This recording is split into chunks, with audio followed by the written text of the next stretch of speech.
Assalamu- Assalamualaikum warahmatullahi wabarakatuh. Perkenalkan kami dari kelompok satu, para empat yang beranggotakan saya, Fadla, ada rekan saya, Nadia Safa, Kafka Muhammad Arya, dan Bilal Henry. Nah, di sini kami memilih untuk menghitung luas persegi panjang pada kode assembly itu. Jadi untuk programnya itu ada seperti ini dan untuk outputnya ini ada di konsol yaitu 50 karena panjangnya 10, lebarnya 5 dan luasnya 50. Lalu untuk bagian struktur utama program, jadi di sini kami membagi dua section, ada data dan ada teks, dan section itu dibagi dua karena untuk memudahkan hak akses memori antara section. Jadi pertama itu ada section data. Nah, section data ini digunain buat ngedeklarasi variabel di awal sebagai variabel global dan memberikan hak akses yaitu read and write. Jadi memungkinkan CPU untuk membaca dan memperbarui data variabel yaitu, dan kedua ada section text berisi kumpulan kode operasi. Jadi untuk pengoperasian itu ada di section text dan logika pemrosesan CPU. Untuk aksesnya itu ada read and execute. Jadi untuk menginstruksi hanya dibaca dan dijalankan dan menampilkan apa yang harus ditampilkan di kode itu untuk menjaga integritas kode.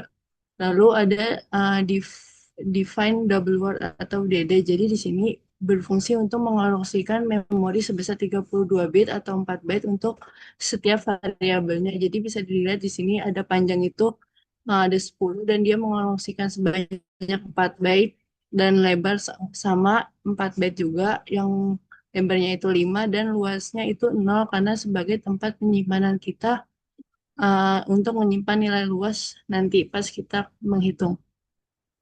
Boleh selanjutnya. Oke, baik. Di sini saya izin melanjutkan. Jadi di program ini ada dua instruksi move. Yang pertama ada move EAX, panjang dalam kurung siku.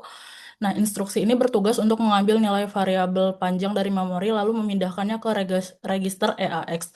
Nah, EAX sendiri adalah operan utama dalam operasi aritmatika ini. Selanjutnya yang kedua ada move EBX, lebar dalam kurung siku.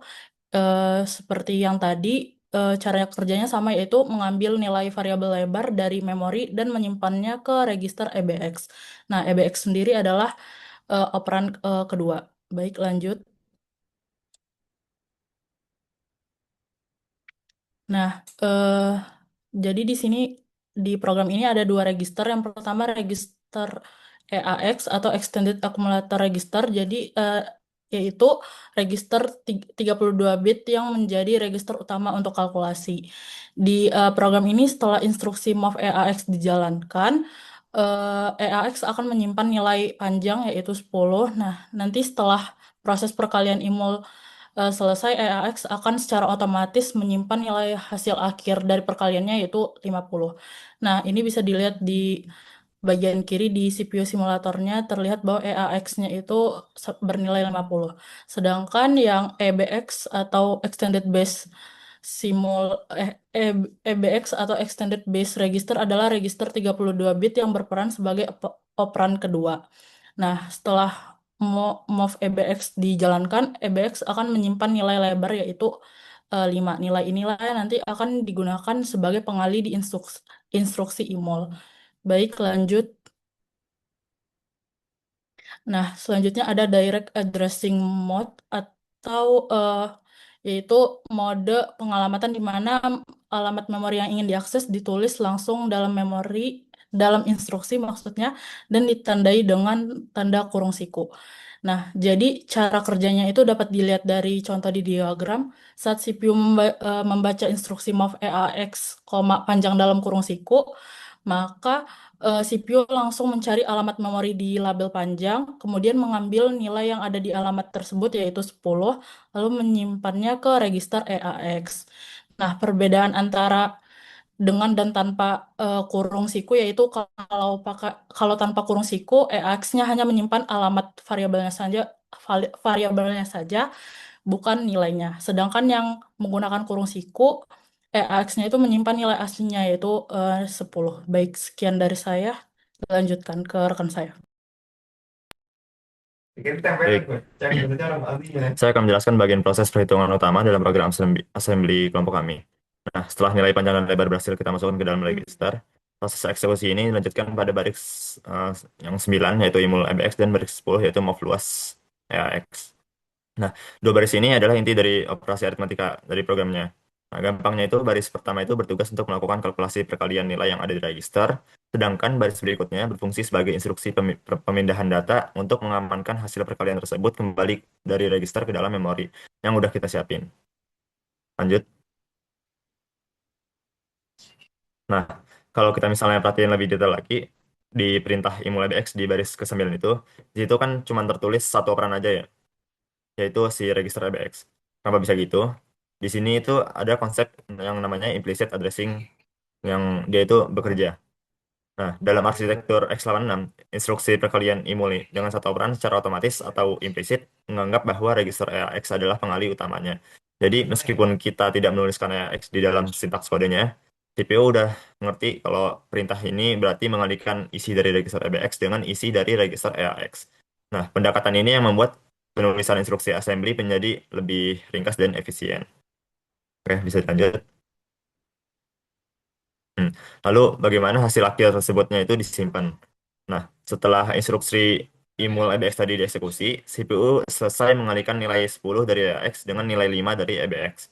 Hasil kalkulasinya ini yaitu nilai desimal 50. Nah, untuk sementara waktu itu ditampung di dalam register EAX. Agar datanya ini nggak hilang saat ada operasi lain, kita menggunakan perintah mov luas, EAX pada baris yang ke-10 itu. Nah, terus instruksi ini menyalin nilai 50 yang ada di register EAX dan melemparkannya kembali ke alamat memori variabel luas. Makanya variabel luas yang pada awal program di baris keempat itu kan diinisialisasi dengan nilai 0. Nah, sekarang udah diupdate dan berisi nilai akhir 50. Bisa dilanjut oleh rekan saya. Saya boleh di next aja.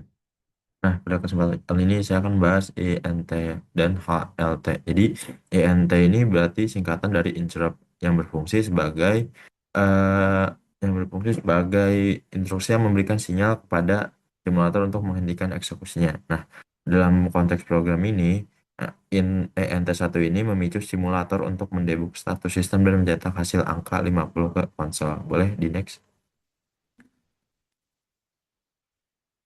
Setelah itu ada HLT. Nah, instruksi ini sangat penting karena memerintahkan CPU untuk berhenti menjalankan baris kode dan masuk ke kondisi yang idle.